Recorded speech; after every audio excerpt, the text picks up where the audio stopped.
Good morning, what is up?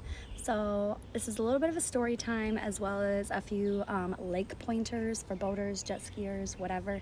So listen up. So the 4th of July, we decided to take the kids out on the boat. We went out there kind of late, like about 2 o'clock, 1:30. As we're leaving the dock, we noticed one of our buddies, he has a boat, he is out there on the lake too. So we had just got off the phone with him.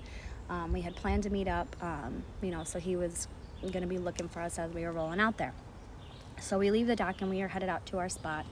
And during this time, there was a little pontoon boat, like a little dinghy pontoon boat, just driving. And then in front of that was like this big old speedboat type thing. And the speedboat literally wasn't paying any attention, or if they were, they just rude and don't care. Literally almost plowed that little pontoon boat over. And first of all, that shit pisses me off more than anything, because when you're out on that lake, any lake really, but definitely these Great Lakes or like on the ocean and shit, pay attention to your surroundings and be respectful, because people are out there and that shit's just wild. You don't need to put anybody's life at risk by being an asshole. So I was flipping out on my boat because that boat literally almost plowed over that little dinghy boat. Thankfully, they were safe and fine, so we just kept rolling. Well, I just happened to look back, and when I looked back, I noticed that same little pontoon boat that almost just got hit is now taking on water. I told my husband to turn around because I was scared and we needed to go see if they needed help. So we roll up and I'm yelling, are you guys okay? Do you need help? One of the women are like, she didn't know if they really needed help. Another woman was like, yes, please, we need help.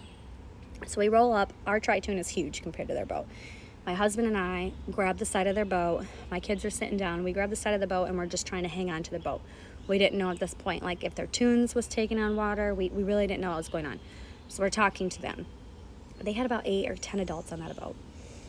They tell us that the majority of the people were sitting in the front of the boat, and the boat nosedived.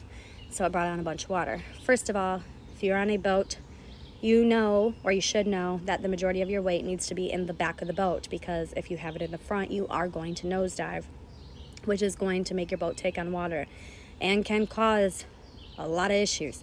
So we find this out. We find out that their tunes are not leaking. He keeps trying to start the motor, but the motor's flooded. So my friend rolls up on his boat because he was looking for us. He's trying to see what's going on. So a few of the people on the little pontoon boat got on my boat, and our friend hooked up their rope, and we, led them back to their dock because they couldn't get their motor started.